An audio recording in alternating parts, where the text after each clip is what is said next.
A paz, meus irmãos. Que sejam todos bem-vindos em nome de Jesus. Está alguém nos visitando hoje? Não?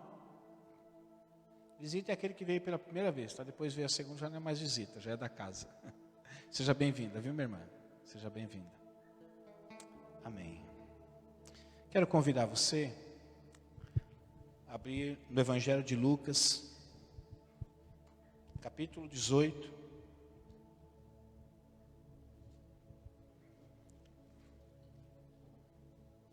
Nós vamos fazer a leitura de 4 versículos, do versículo 10 até o versículo 14. Tudo bem, Lúcia? E a Manu? Está em casa? Pelo menos você pensa que ela está lá, né? Brincadeira. Manda um abraço para ela. Fala que estamos a aguardando aqui.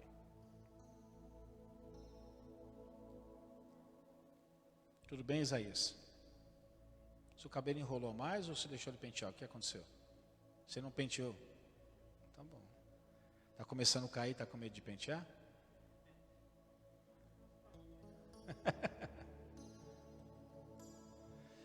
Lucas capítulo 18, a partir do verso 10, que diz assim: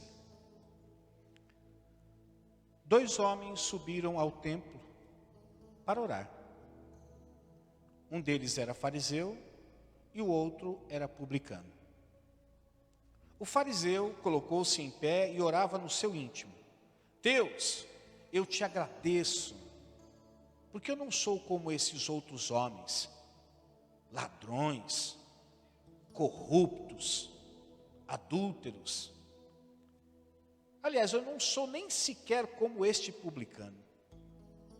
Eu jejuo 2 vezes por semana e também dou o dízimo de tudo quanto ganho. Mas o publicano, diferentemente do fariseu, ficou à distância. Ele nem sequer ousava olhar para o céu, mas batendo no peito, ele só sabia dizer o seguinte: Deus, tem misericórdia de mim, eu sou pecador.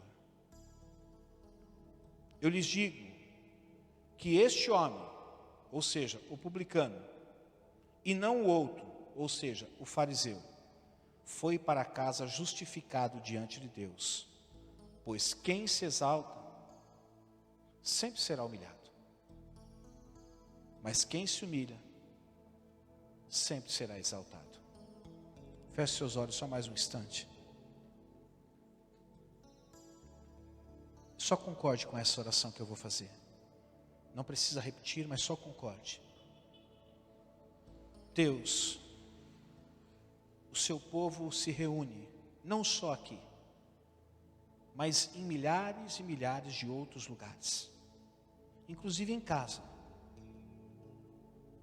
Pai, eu te peço que os nossos corações estejam totalmente abertos, que não haja predisposição, que não haja cansaço iminente,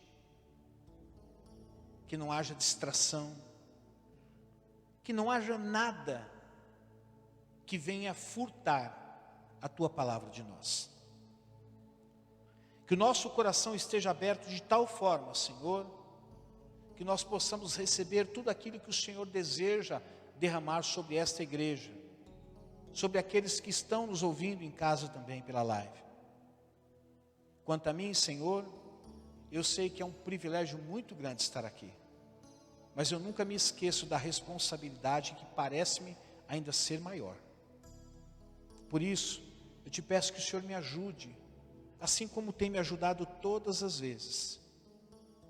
Eu não sou capaz, apenas confio, Pai, no Senhor e acredito que por ter o teu Espírito habitando em mim, posso eu trazer essa palavra a esta tua igreja tão amada.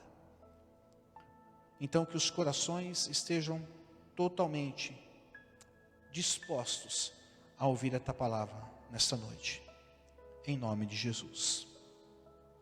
Amém.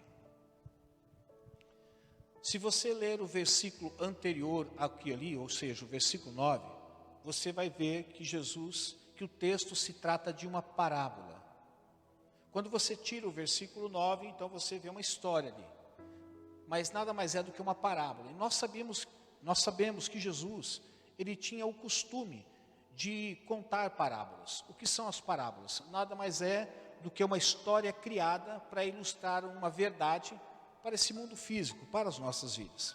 Então Jesus, ele percebe que ao conversar com algumas pessoas que o cercavam, ele percebeu que algumas pessoas queriam fazer justiça, mas usando só a sua própria justiça, ou usando a sua própria justiça. Ele percebendo isso, então ele cria essa história, essa parábola, para mostrar para as pessoas que na realidade, se nós fizermos uso da nossa justiça, nós não estaremos sendo justos. Por quê? Por sermos pessoas imperfeitas, por sermos pessoas falhas e sermos pessoas limitadas, a justiça que nós criamos se torna também imperfeita e limitada, aliás, limitada e falha. Por causa disso, então ela deixará de ser justiça, porque não existe uma justiça imperfeita. Quando ela passa a ser imperfeita, ela já não é mais justa. Não existe uma justiça falha, porque se a justiça falhar, então ela já não foi justa. Tampouco existe uma justiça limitada, porque se ela se tornar limitada, ela deixa de ser justa. Então Jesus cria essa parábola e começa a falar para essas pessoas que cercam a sua vida ali naquele momento, a respeito disso. Jesus conta uma história de que dois homens, para ilustrar essa verdade, dois homens tomam a decisão de ir a um determinado lugar. Que lugar é este? O templo. E os dois homens tomam a decisão de ir a esse mesmo lugar para fazer a mesma coisa. O quê? Orar. Aqueles homens não estavam indo para o templo para limpar o templo, ou para fazer algum concerto no templo, ou para marcar um encontro com alguém no templo. Não. Esses dois homens que Jesus diz que um era um fariseu, não dá o nome dele, nem tampouco dá o nome do outro, apenas rotula eles como um era o fariseu, o outro era o publicano. Eles tomaram a decisão de ir no mesmo lugar, fazer a mesma coisa, ou seja, orar. Num primeiro momento dessa história, Jesus então começa falando que quem se pronuncia primeiramente é o fariseu. E no primeiro momento o fariseu se levanta, coloca-se em pé, obviamente, e no seu íntimo ele começa a dirigir uma oração a Deus. E parece que no primeiro momento é uma oração muito boa, porque é uma oração que expressa gratidão. Ele inicia a sua conversa com Deus, a sua oração com Deus, dizendo nada mais, nada menos do que: Senhor, eu te agradeço. Só que depois parece-me que a oração dele toma um rumo que não deveria ter tomado. Porque ele começa a agradecer a Deus por não ser como outras pessoas. Mas parece que a ênfase dele maior não é mais o agradecimento. Mas a ênfase dele maior acaba sendo colocar em destaque as outras pessoas. Por isso, em meio à sua oração, ele diz assim: Senhor, eu te agradeço, porque eu não sou como aqueles ladrões, eu não sou como aqueles imorais, eu não sou como aqueles homicidas, eu não sou como A ou como B. Quando ele termina de orar, ou pelo menos faça uma pausa, surge a figura do publicano, que ao contrário do fariseu, faz uma oração totalmente diferenciada. Ele não começa agradecendo, e ele também não começa tão pouco falando que ele não era aquilo que outras pessoas eram. Aliás, num dado momento, o fariseu chega a dizer assim: nem sequer eu sou parecido com esse publicano que aqui está. Ele faz uma comparação até com aquele que foi com ele para o mesmo lugar para fazer a mesma coisa, que era orar. Ao contrário dele, como eu já disse, o publicano não consegue nem sequer olhar para o céu. Talvez envergonhado, talvez tímido, talvez amedrontado, talvez não se sentindo digno nem sequer de olhar para o céu quando ele se dirigia a Deus. Só saiu uma frase da boca desse publicano: Senhor, tem misericórdia de mim, que eu sou pecador.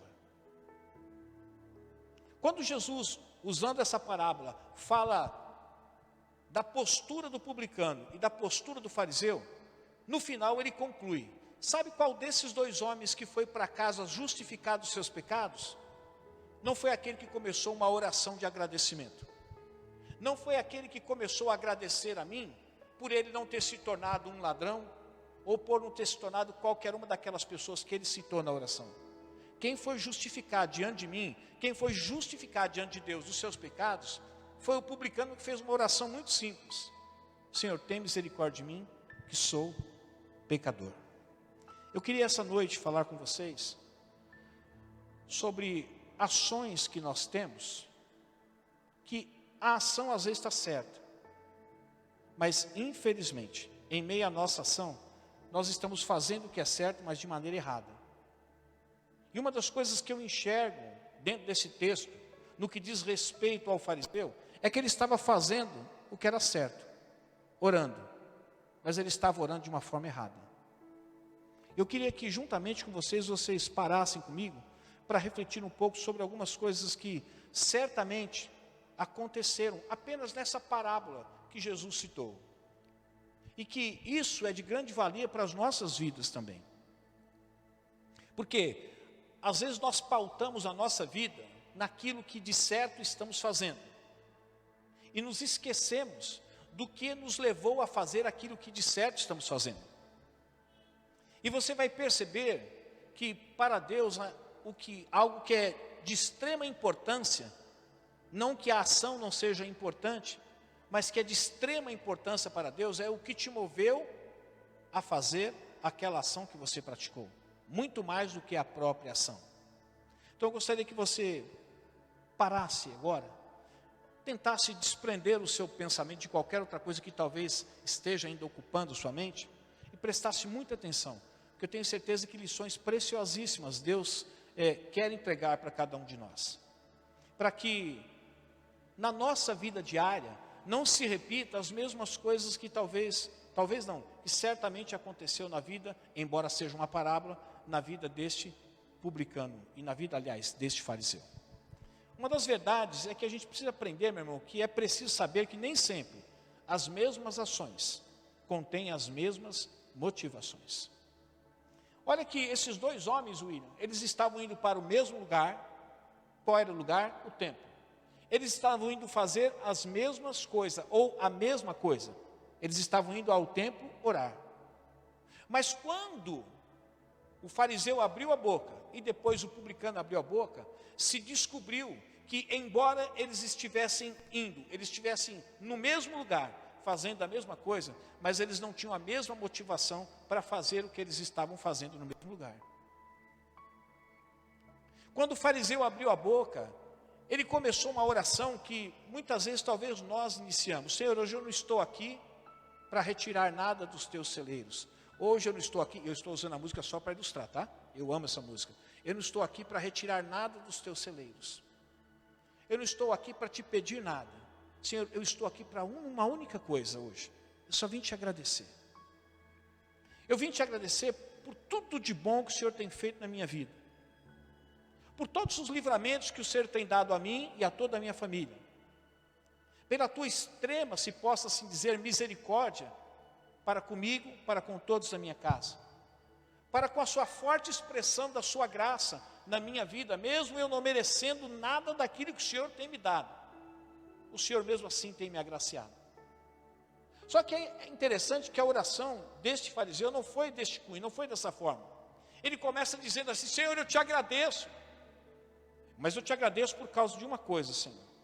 Eu te agradeço porque eu não sou como os outros homens. Eu não sou um ladrão. Eu te agradeço, Senhor, porque eu não sou um corrupto. Eu te agradeço porque eu também não sou um adúltero. Muito provavelmente esse homem, dentro da parábola, era casado. Eu não sou um adúltero. Eu nem sequer sou mesmo parecido como esse publicano. Veja que uma oração, Lúcia, que começou muito bem, terminou muito mal. Mesmo sendo um momento em que a gente considera um momento de extrema intimidade com Deus, de um relacionamento onde você está aprofundando o relacionamento e não está deixando ele numa camada superficial. Não. Senhor, eu te agradeço por tudo aquilo que o Senhor tem feito. Mas ele começa a fazer uma comparação.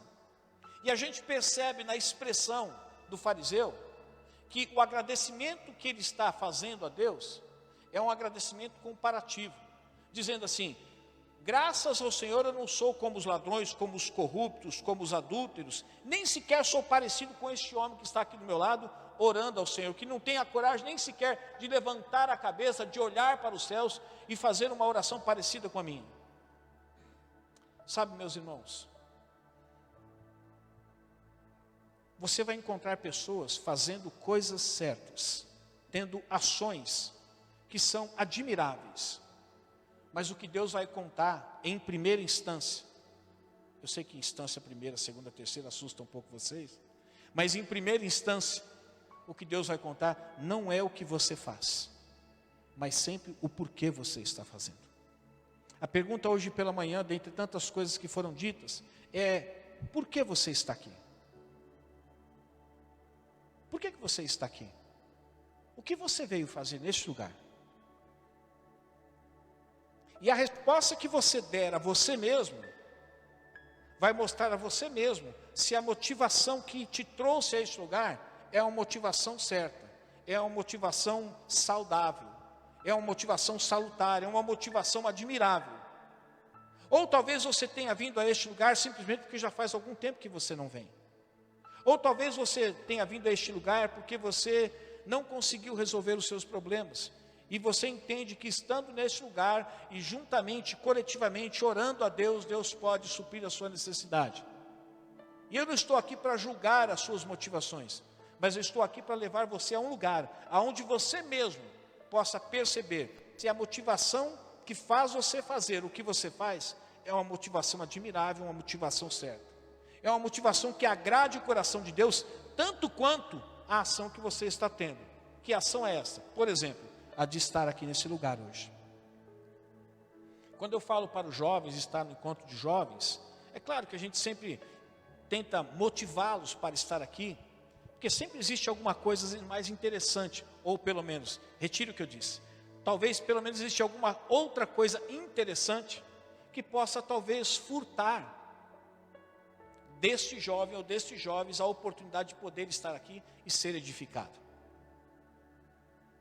A questão, meus irmãos, é que os dois homens estavam indo para a igreja, os dois homens estavam orando, e os dois homens estavam orando ao mesmo Deus, mas somente um, estando no mesmo lugar, fazendo a mesma coisa, se dirigindo à mesma pessoa, somente um foi justificado dos seus pecados. E que, por incrível que pareça, não foi aquele que iniciou ou abriu a sua oração a Deus com um pedido, aliás, com uma expressão de agradecimento, de gratidão. Foi justamente aquele que, particularmente, talvez ele tenha desejado dizer o seguinte: Deus, eu não tenho nada para dizer. E se eu posso dizer alguma coisa neste momento, é o que eu vou dizer agora: só tenha misericórdia de mim, que sou pecador. Embora essa seja uma parábola, uma história que Jesus criou para ilustrar uma verdade, mas se nós tornássemos essa parábola em algo verdadeiro, nós poderíamos imaginar muitas coisas a respeito deste homem, quando ele disse isso: tenha misericórdia de mim, que sou pecador. Talvez ele estava vivendo uma vida de pecado, talvez ele estava vivendo uma vida contrária aos princípios da palavra de Deus. Talvez, por viver uma vida nesse formato, ele estava dizendo a ele mesmo: Senhor, eu não sou digno nem sequer de levantar os meus olhos e olhar para os céus, lugar aonde o Senhor está sentado no seu trono. Eu não me sinto digno. Mas a Bíblia não dá pormenores, nem Jesus dá pormenores dessa parábola. Apenas ele diz que um homem, estando no mesmo lugar, se dirigindo ao mesmo Deus, fazendo a mesma coisa, orando, somente um deles voltou para casa justificado. Por quê? Porque a gente nem consegue perceber que as mesmas ações nem sempre contêm as mesmas motivações. Já colocou o primeiro versículo? Eu nem pedi para citar, né? Então coloca aí. 2 homens subiram ao templo para orar, um era fariseu e o outro era publicano. Vamos logo para o segundo versículo, que diz 1 Crônicas 28, 9. E você, meu filho Salomão, reconheça o Deus de seu pai e sirva-o de todo o coração, mas também sirva a Ele espontaneamente. Que não seja algo, o escritor está dizendo assim, que não seja algo forçado para você, Salomão. Que não seja algo imposto para você.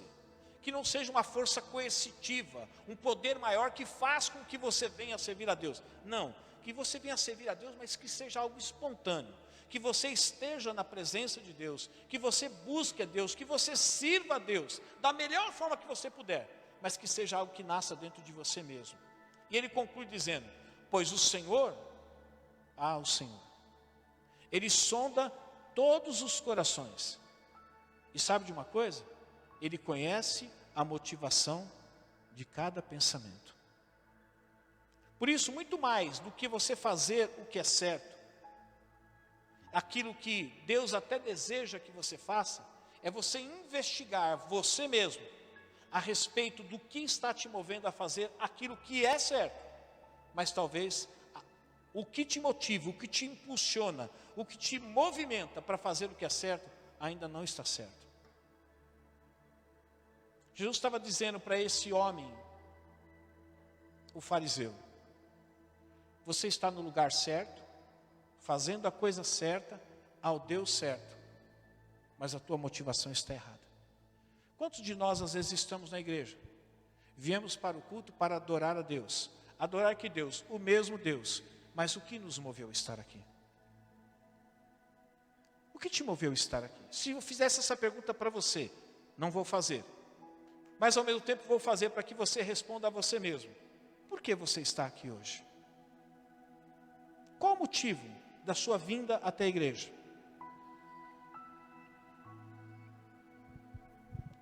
Segunda verdade, é preciso saber que nem sempre sentir-se bem é garantia de estarmos certos. Veja que o versículo 11, pode colocar para a gente, Lu. Diz assim: o fariseu em pé orava no íntimo: Deus, eu te agradeço. Veja que não era uma oração simplesmente a verbalização de pensamentos formados em sua mente. A Bíblia diz que do íntimo dele, ele orou a Deus. E talvez você diga assim: poxa, se essa oração veio do íntimo dele, será que existia algo de errado em tudo isso? Deixe-me dizer algo muito importante para você, que você nunca pode se esquecer. A Bíblia diz assim, que do interior do coração, do íntimo, sabe o que sai lá dentro? Os maus pensamentos, os adultérios, os homicídios. Pode sair coisa muito boa, mas pode sair coisa muito feia também daí dentro. Nós temos usado às vezes um termômetro que é totalmente inadequado para nós aferirmos a nossa temperatura espiritual. E qual que é o termômetro que nós usamos? Muitas vezes, eu estou me sentindo bem, então significa, porque eu estou me sentindo bem, significa que a forma com que eu escolhi conduzir a minha vida em Deus é a forma que agrada a Deus. Agora deixe-me dizer para você, não é esse o termômetro que nós temos que usar. Por exemplo, quando você quer aferir a temperatura, você usa o quê? Você usa o aparelho de medir a pressão arterial ou você usa o termômetro? Você usa o termômetro. Quando você quer medir a pressão arterial, você usa o aparelho que mede a temperatura? Não, você usa o esfigmomanômetro. Nossa, acertei. Pensei que eu não ia conseguir acertar. Espero que eu tenha acertado mesmo. Para cada investigação que você tem que fazer no corpo, você tem um aparelho adequado. Se você quer escutar os batimentos cardíacos, você tem que usar um outro aparelho adequado. Só que o que acontece? Às vezes nós usamos como garantia de que aquilo que estamos fazendo, ou a forma com que nós estamos procedendo na vida, está sendo sinalizada por Deus um farol verde, que a gente pode continuar, porque simplesmente o nosso coração está se sentindo bem. Mas veja que o fariseu, ele não se aproxima de Deus de outra forma, senão dizendo o seguinte: Senhor, eu te agradeço, porque eu não sou como esses homens. Senhor, eu te agradeço, sabe, minha vida está em tudo bem, está tudo jóia. Aliás, se existir algum problema, é um problema tão quase que imperceptível, que eu diria, de uma escala de 0 a 10, a minha vida está 9,9. Está em tudo bem. E o motivo que o movia a orar é que ele não tinha se tornado em pessoas semelhantes àquelas que ele citou, um ladrão, um imoral, ou até mesmo como aquele publicano, que na história que Jesus criou, nem fala que ele conhecia a história do publicano, mas ele já se comparou. Só que o que acontece?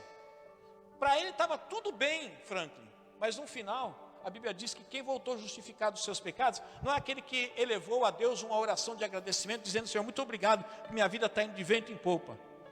Não foi muito contrário, foi para aquele que olhou e disse assim: Senhor, sou um pecador, minha vida está uma bagunça, mas eu só te peço uma coisa, que a tua misericórdia me alcance. E esse homem foi para casa justificado. Porque, meus irmãos, sentir-se bem não é garantia de que aquilo que você está fazendo, a forma que você está procedendo, ou a escolha que você fez, tem a aprovação da parte de Deus. Jeremias 17:9 diz assim: o coração é mais enganoso que qualquer outra coisa, e sua doença, infelizmente, ela não tem cura. O coração nunca vai melhorar, meus irmãos. Não espere um coração melhor, porque no coração habita a natureza de pecado. A natureza de pecado nunca melhora, Selma. Ela nunca melhora. Puxa, minha natureza de pecado era terrível. Agora já está quase virando crente minha natureza de pecado. Não, a natureza de pecado sua será a mesma quando você se tornar um cristão maduro. Ela não vai mudar em nada. O que mudou é que quem assumiu o controle da sua vida. Antes era a natureza de pecado. Hoje é o Espírito Santo de Deus. Mas a natureza de pecado continua a mesma. Eu quero perguntar para você, e você? Você sinaliza a você mesmo que aquilo que você está fazendo está certo, porque você está sentindo-se tranquilo e o seu coração em nada tem te acusado? Deixa eu dizer para você, vou usar uma palavra só engraçada, tá? Não é pejorativa. Bobão, o coração te enganou. Ele te enganou. O que deve mensurar a nossa temperatura espiritual não é a informação que vem do nosso coração, mas a informação que vem do Espírito de Deus ao nosso espírito. Essa é a informação fidedigna, fiel, que não falha. Por que algumas pessoas se perdem na caminhada cristã? Porque às vezes neste mundo material as coisas estão dando tão certo que ele entende que também isso é reflexo da aprovação divina. As coisas estão indo tão bem no negócio, tudo aquilo que eu quero fazer dá certo, Deus abriu as portas, está indo tudo bem. Mas a nossa vida espiritual não deve ser pautada na nossa vida material. Por que não deve ser pautada na nossa vida material?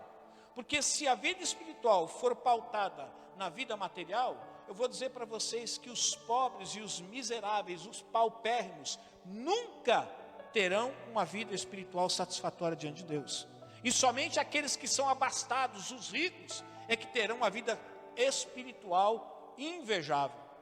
Aliás, se olharmos para a palavra de Deus, o próprio Jesus disse assim: olha, é difícil um rico entrar no reino dos céus.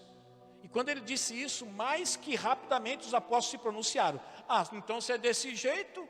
Aí ele falou: calma, eu disse que é difícil, eu não disse que é impossível, mas é muito difícil, porque eles estão tão apegados às coisas materiais que é difícil ele desmembrar o material do espiritual. Aliás, muitas vezes o apego ao material faz com que ele não cresça no espiritual.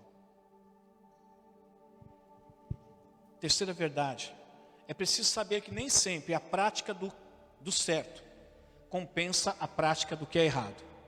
Deixa eu explicar para você o que eu estou querendo dizer com isso. Aliás, o que o Senhor está querendo dizer com isso. Versículo 11 diz assim: o fariseu em pé orava no íntimo. O que ele estava fazendo estava certo ou estava errado? Estava certo.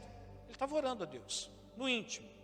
Mas isso não era garantia de que estava tudo certo, mesmo ele orando no seu íntimo.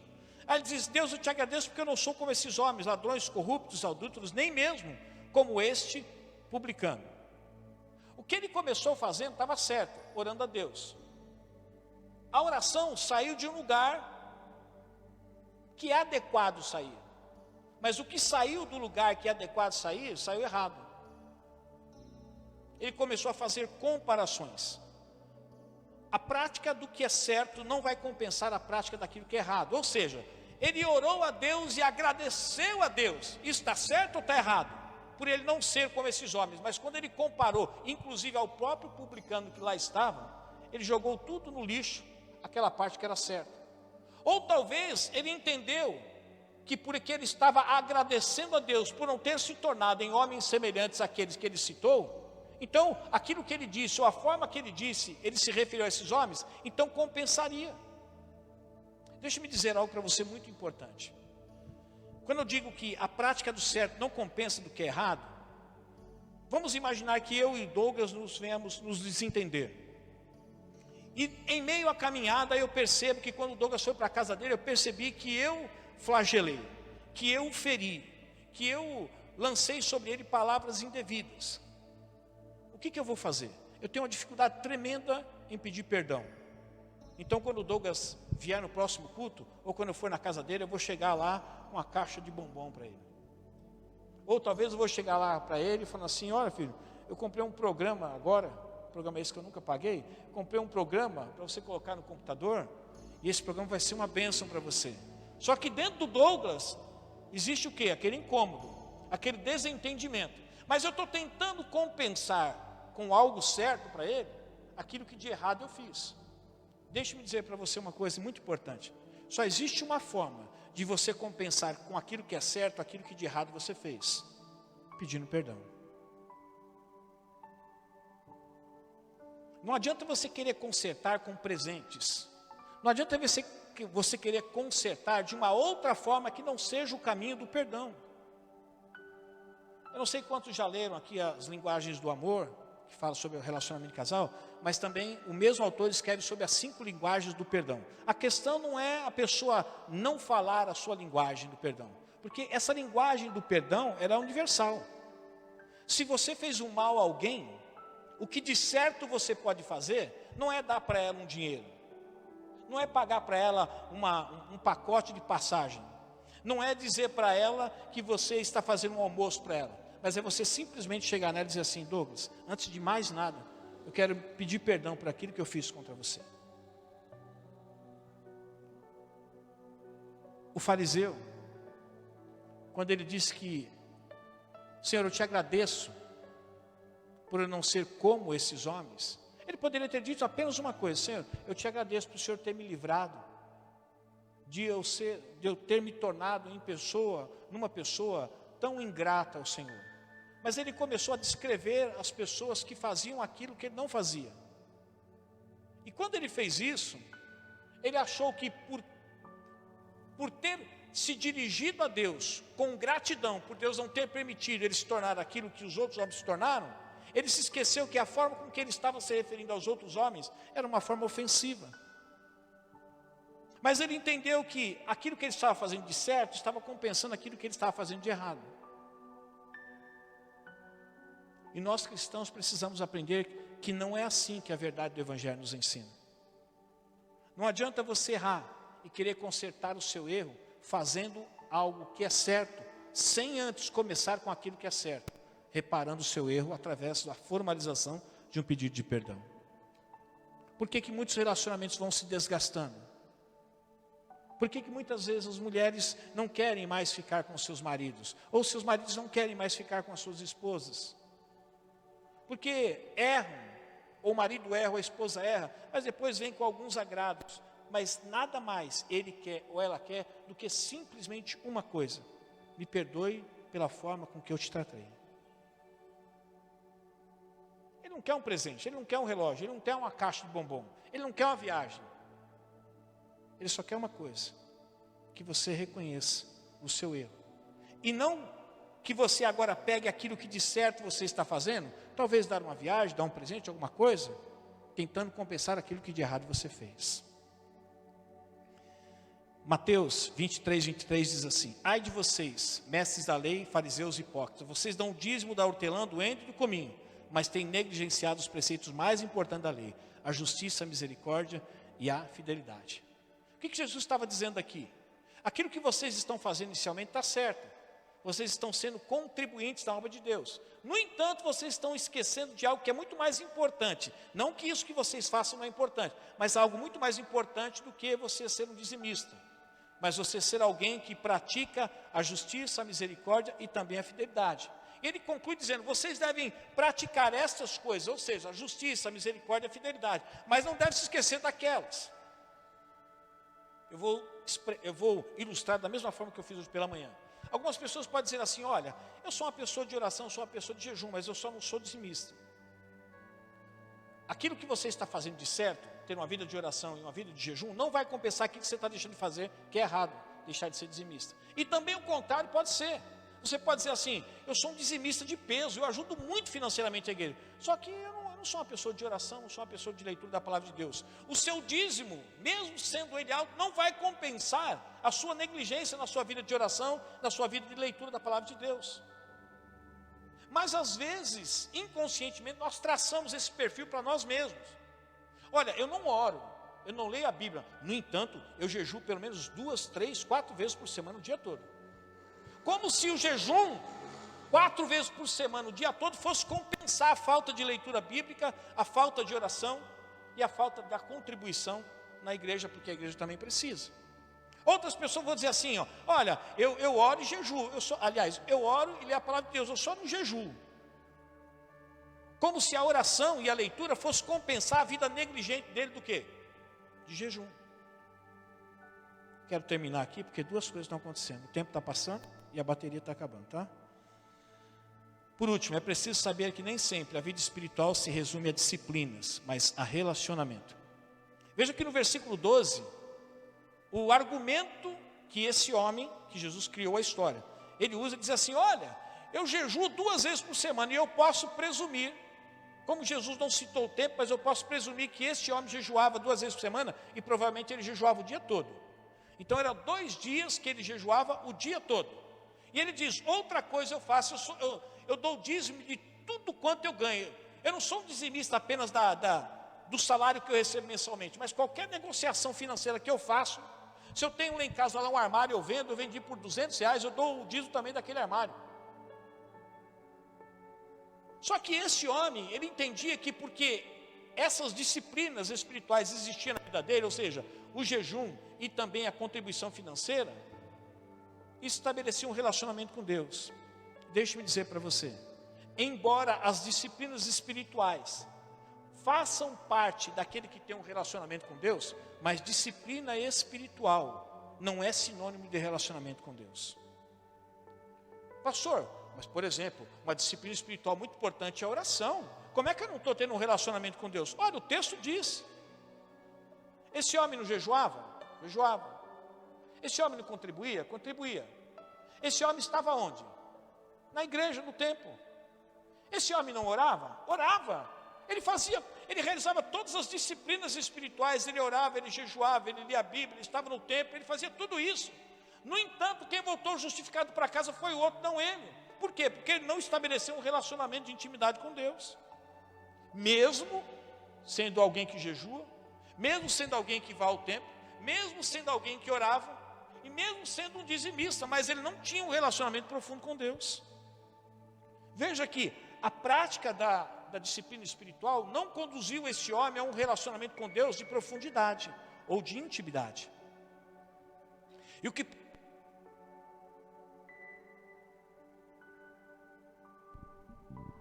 que é este algo semelhante? Nós entendemos porque nós oramos, porque nós jejuamos, porque nós lemos a Bíblia e somos dizimistas. Esse é o tipo de relacionamento que Deus quer com todas as pessoas? Não. A exemplo disso, nós podemos tomar como exemplo esse próprio homem. Ele jejuava, ele orava, ele estava na igreja, ele era dizimista, mas mesmo assim não voltou justificado dos seus pecados.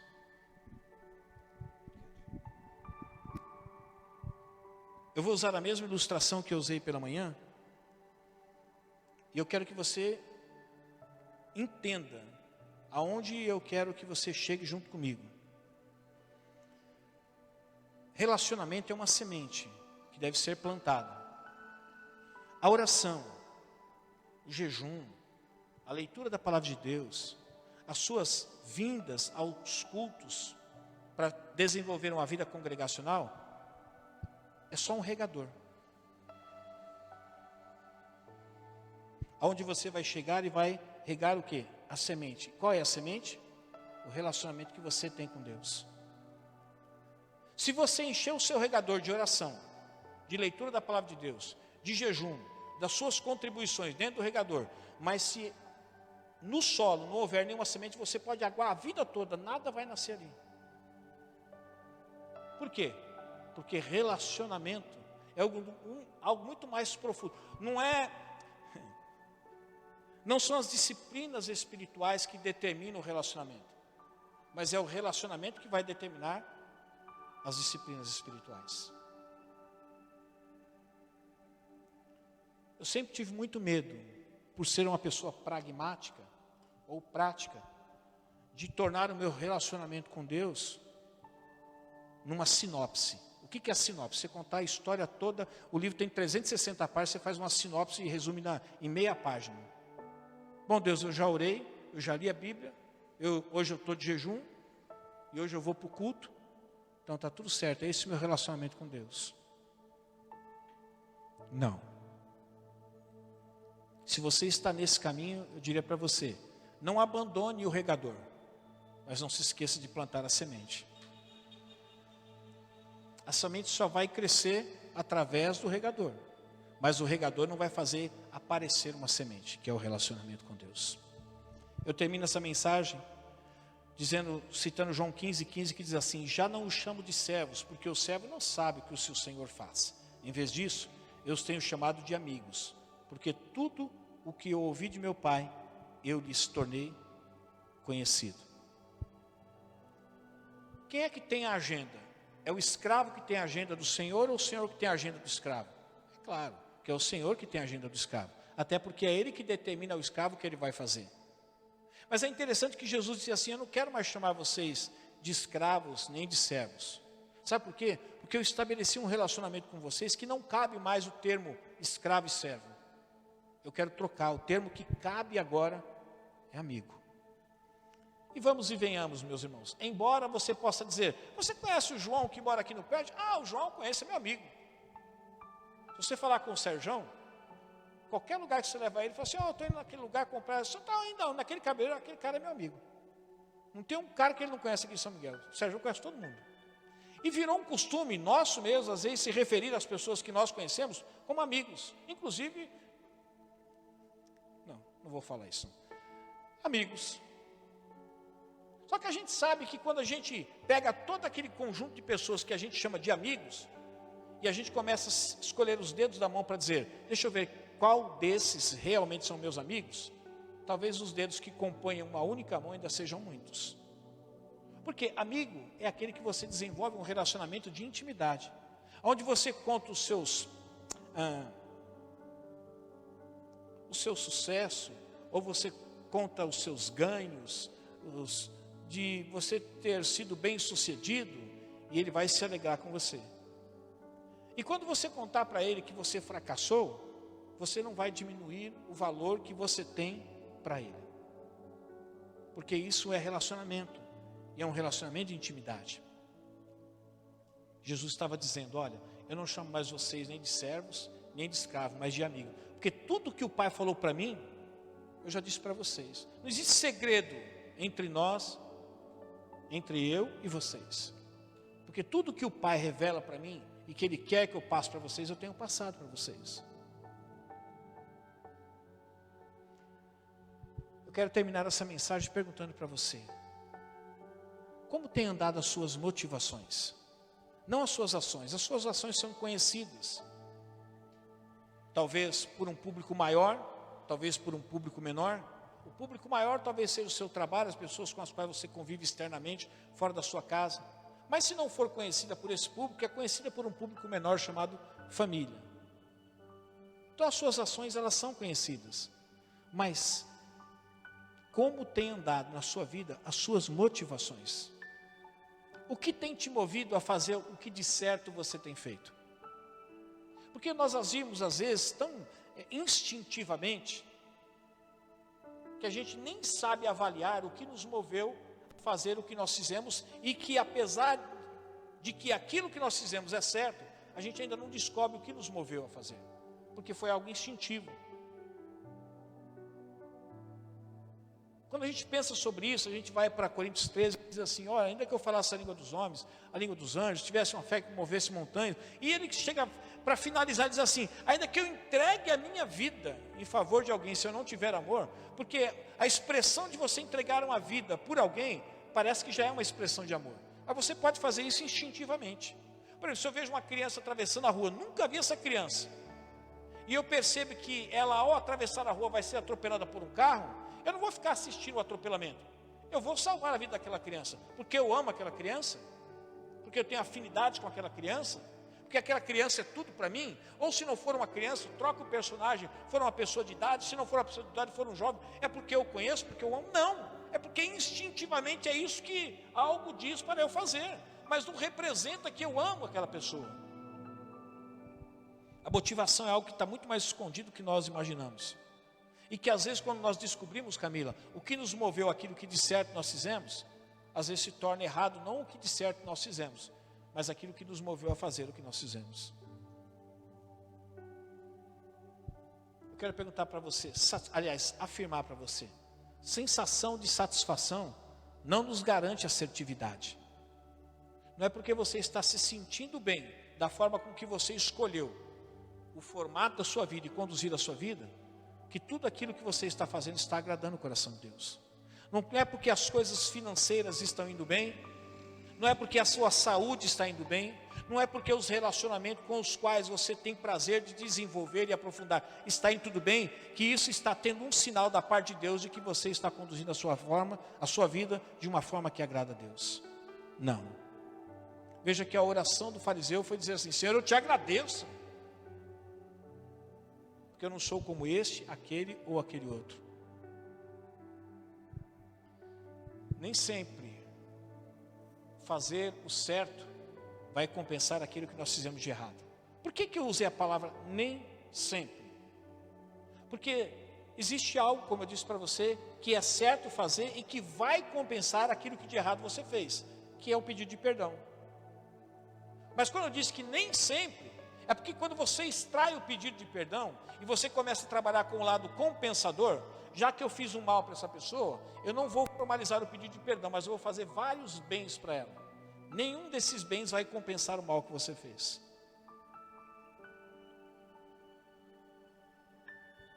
Sua vida espiritual está baseada em quê? Em disciplinas espirituais que você tem?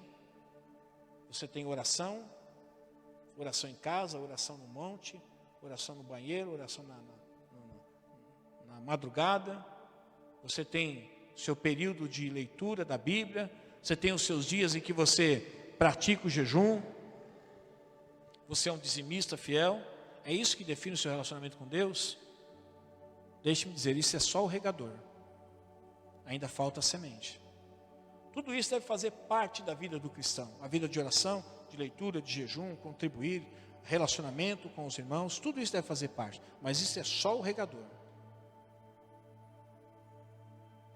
Eu queria terminar essa mensagem dizendo para você: não seja um fariseu na sua oração. Com certeza é muito mais lucrativo, não no aspecto de dinheiro, mas será muito mais proveitoso para você ser um publicano. Diz assim: Senhor, tem misericórdia de mim que sou pecador. Retire seus agradecimentos se os seus agradecimentos foram comparativos.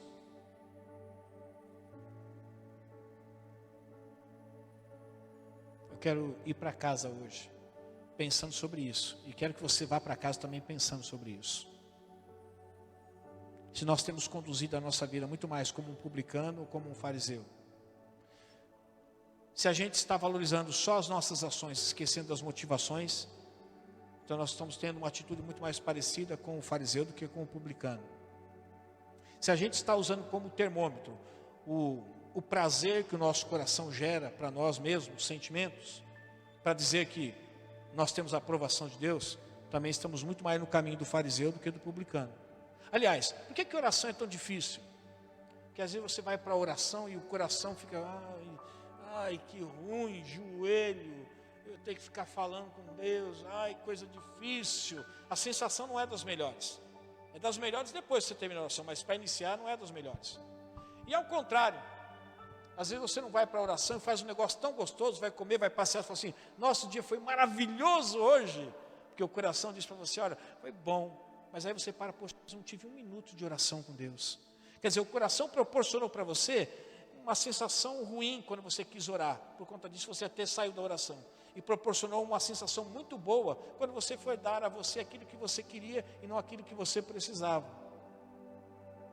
E mais uma vez, bobinho, nós fomos enganados pelo coração. Porque usamos o termômetro daquilo que eu estou sentindo. Eu sei que eu estou com a pessoa errada, sei que eu estou casando com a pessoa errada, mas eu estou tão feliz, gente, eu estou tão feliz. Se vocês soubessem como eu estou feliz, eu sei que não agrada a Deus, não é no formato de Deus, mas eu estou feliz.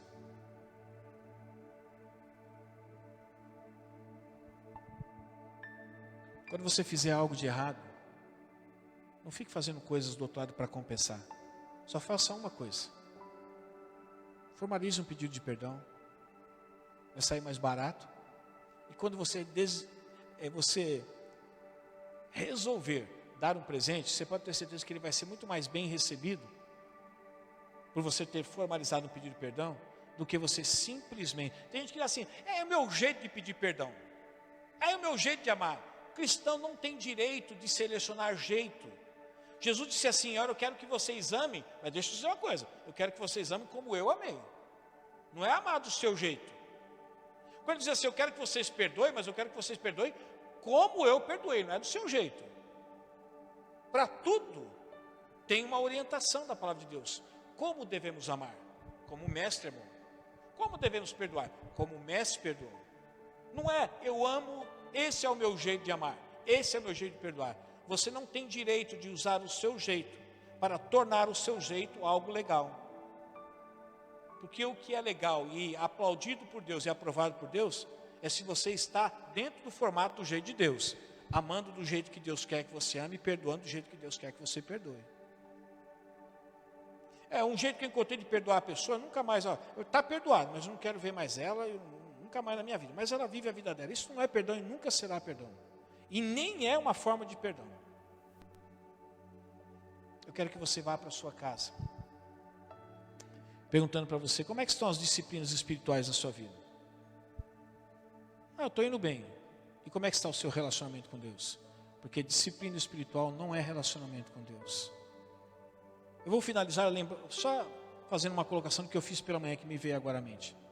Experimenta com a sua esposa ou com o seu marido, chegar em casa e falar assim, bom, toda vez que eu chego em casa, eu trabalho o dia inteiro, trago sustento para casa, é disciplina no meu trabalho. Eu chego em casa, ajudo minha esposa a lavar a louça, enxugar, guardar, ajudo ela a fazer a janta, boto o lixo para a rua e vou deitar e dormir, não converso com ninguém. Pergunta para ela se essas disciplinas que você tem ao ajudá-la é o suficiente. Ela vai dizer assim, poxa, você me ajuda tudo, mas você não tira um momento para falar comigo, para bater papo comigo. Seus filhos foram dormir, você nem sequer deu uma boa noite, porque isso é relacionamento.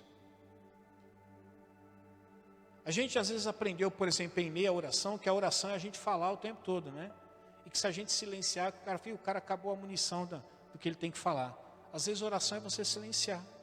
Porque a oração, a gente estabelece o quê? Um monólogo ou um diálogo com Deus? A gente estabelece um diálogo com Deus, onde em algum momento você vai falar a Deus aquilo que você deseja falar. Mas em algum momento, Deus vai pedir licença para que você feche sua boca e abra suas orelhas, para que Ele possa falar a você aquilo que Ele quer falar. Então a oração é muito mais do que você ter um caderno cheio de assuntos para você falar para Deus. Mas talvez é ter uma página em branco, onde Deus possa falar tudo aquilo que Ele deseja falar para você também. E isso também é oração. Quero que você vá para a sua casa pensando nessas coisas. Não seja um fariseu, mas seja um publicano. Vamos ficar em pé?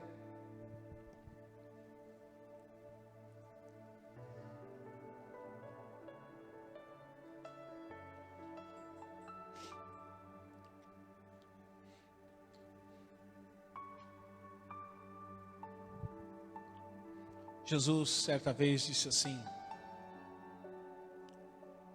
que o adultério não era mais só o ato físico, mas o adultério, ele já era caracterizado, já tinha indícios dele, quando você sentisse uma atração por uma determinada pessoa. O ato físico não aconteceu, mas já na mente aconteceu. O que ele está dizendo? Olha, investigue o seu interior, porque tudo que é exterior começa dentro da gente. E isso vale também para as coisas certas. Olha, o que você fez foi consolidado, foi concretizado através da sua ação. Mas talvez aquilo que te moveu a fazer o que você fez ainda não está num nível adequado, um nível que agrada o coração de Deus. Feche seus olhos. Pai de amor, esta foi a palavra que o Senhor plantou no meu coração. Obrigado por poder compartilhar com os meus irmãos. Nós vamos sair daqui pensando nela, Pai. E eu sei que o Teu Espírito que em nós habita, Ele também Ele tem a capacidade de assentar essa palavra no lugar certo. Pai, não permita, Senhor, não permita que a gente esteja fazendo as coisas certas, mas de maneira errada. Não permita, Senhor, que o termômetro que nós venhamos usar para entendermos que o Senhor está aprovando o que estamos fazendo, seja o nosso coração. Não permita que isso aconteça, Senhor, ajuda-nos. Senhor, não permita que a gente venha tentar compensar os nossos erros fazendo coisas certas, sem que antes nós tenhamos formalizado o perdão. Não permita, Senhor, de forma alguma, que a nossa vida venha se basear apenas em disciplinas. Disciplinas essas que nós chamamos de espirituais.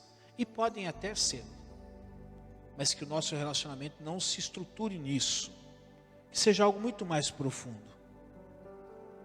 Que seja algo em que talvez alguns de nós ainda nem tenhamos descoberto. Mas hoje será um divisor de águas para nós refletirmos nisso. Obrigado, Pai, por essa palavra. E obrigado por ter a paciência, através do Teu Espírito, de sempre nos ensinar, sem nunca desistir. Que esta palavra fique escondida no melhor lugar dentro do nosso coração. Que ela gere as mudanças necessárias, para que, se a nossa vida ainda não está no rumo certo, possa agora então, essa palavra possa ter sido funcionar como uma bússola, nos reorientando, nos trazendo de volta para o caminho certo. Pai, que nós sejamos como cristãos e filhos Teus, muito mais a expressão de um publicano do que um fariseu. Obrigado, Senhor, por nos levar a um lugar que talvez para alguns ainda não estava desbravado, era um caminho novo. Às vezes nós trilhamos caminhos que já estamos acostumados a trilhar, talvez até em tempos passados. Mas hoje eu acredito que nós trilhamos um caminho novo, aonde estávamos no caminho e pensávamos que o caminho já tinha terminado, mas existe ainda um momento que nós precisamos desbravar para irmos muito mais além. E eu sei que esta palavra que o Senhor plantou no nosso coração serviu para isso. Espírito Santo de Deus, como se fechássemos um livro e guardássemos essas palavras, que assim, Espírito, o Senhor possa fazer dentro de cada coração agora, que foi aberto no início dessa mensagem. Pedimos que o Senhor abrisse os corações, que agora os corações se fechem, guardando essa palavra, em nome de Jesus. Que o amor de Deus, que a graça do nosso Senhor e Salvador Jesus Cristo, a doce consolação do Espírito Santo de Deus esteja conosco e também permaneça conosco desde agora e para todos sempre. Meu irmão e minha irmã, que o Senhor te abençoe e te guarde. Que o Senhor faça resplandecer o seu rosto sobre ti e também conceda a você graça. Que o Senhor volte para ti o seu rosto e te dê a paz. Tenha uma ótima semana em Cristo Jesus. Aguardo vocês aqui na quinta-feira, onde a pastora vai falar sobre o tema identidade. Coloque em segundo plano todas as outras coisas, a não ser que você tenha um serviço, esteja escalado, mas se esforce para estar aqui. Tenho certeza de que vai ser uma bênção. Um ótimo final de domingo. Deus os abençoe.